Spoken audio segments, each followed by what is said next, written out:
Chapitre 10. Une grande lumière. Suite numéro 2.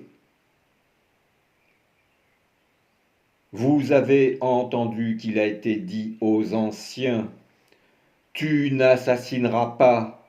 Qui assassine est passible de jugement. Or, moi, je vous le dis, qui brûle sans raison contre son frère est passible de jugement. Qui dit à son frère vaurien, raca, est passible du Sanhédrin, et qui lui dit fou est passible du feu de la géhenne.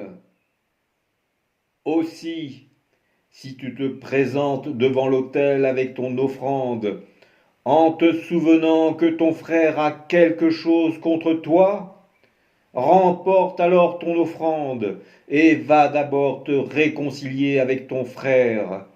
Ensuite, tu pourras revenir et déposer ton offrande. Vous avez entendu qu'il a été dit: Tu ne commettras pas d'adultère. Or, moi, je vous le dis, qui regarde une femme en la désirant, adultère déjà en son cœur. Si c'est ton œil droit qui te fait commettre une faute, arrache-le et jette-le loin de toi, car tu as plus intérêt à perdre un de tes membres plutôt que de partir avec ton corps tout entier dans la géhenne. Si ta main droite te fait commettre une faute, coupe-la et jette-la loin de toi.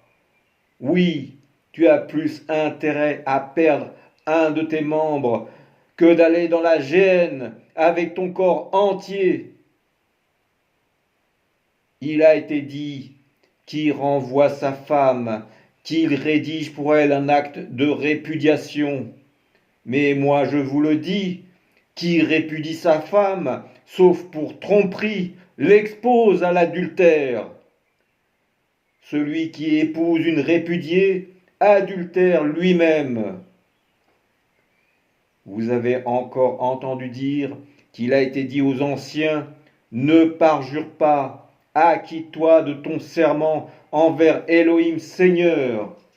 Or moi, je vous le dis, ne jurez de rien, ni par les cieux, ils sont les trônes d'Elohim, ni par la terre, elle est la base de ses pieds, ni par Jérusalem, elle est la cité du grand roi.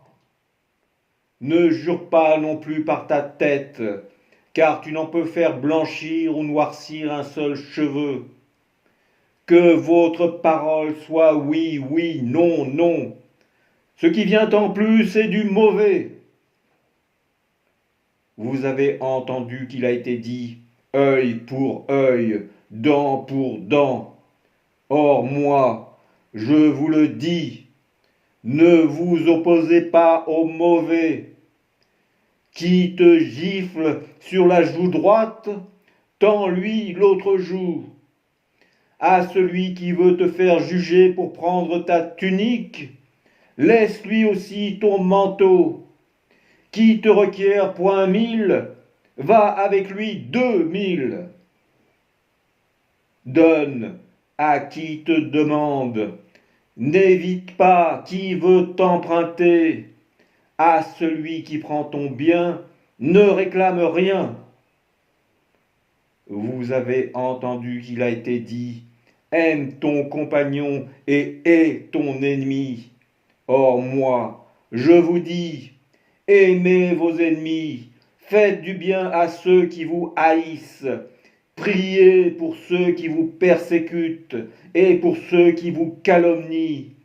Bénissez ceux qui vous maudissent, prêtez sans rien attendre en retour, faites du bien. Votre récompense sera grande, et vous deviendrez les fils d'Élion, du Suprême. Oui, votre Père des cieux est bon avec les ingrats, comme avec les criminels. Oui, il fait lever son soleil sur les bons et sur les méchants, pleuvoir sur les justes et sur les injustes. Si vous aimez vos amis, quelle est votre grâce? Quelle récompense aurez-vous? Les publicains et les fautifs n'en font-ils pas autant? Si vous faites du bien à ceux qui vous font du bien, quelle est votre grâce?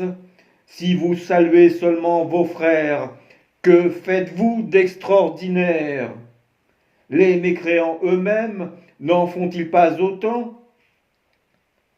Si vous prêtez à ceux dont vous espérez qu'ils vous rembourseront, quelle est votre grâce? Même les fautifs prêtent à des fautifs afin de recevoir l'équivalent. Tout ce que vous désirez que les hommes fassent pour vous, faites-le pour eux vous-même. Oui, c'est cela la Torah et les paroles des prophètes. Ainsi, vous, soyez parfaits comme votre Père des cieux est parfait.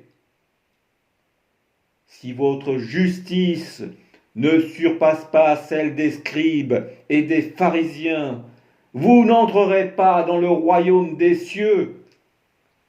Pourquoi ne jugez-vous pas par vous-même de ce qui est juste? Quand tu vas devant un juge, à toi de te concilier avec ton adversaire tant que tu es en chemin avec lui, de peur qu'il ne te livre au juge, le juge a un gardien qui lui te jettera au fond d'un cachot. Amen. Je te le dis, tu n'en sortiras pas avant d'avoir réglé ton dernier quart de sou. Appliquez-vous à ne pas exercer votre justice devant les hommes, afin d'être remarqués par eux. Sinon, vous n'obtiendrez pas de faveur de votre Père des cieux. Quand tu donnes ton aumône, ne fais pas claironner les buccines en avant de toi, tels les hypocrites dans les synagogues et dans les rues qui le font pour gagner la gloire des hommes. Amen, je te le dis, ils ont obtenu leur récompense. Mais toi, en exerçant ta justification, que ta main gauche ignore ce que ta droite fait, afin que ta justification soit faite en secret. Et ton Père, qui regarde les choses secrètes, te le rendra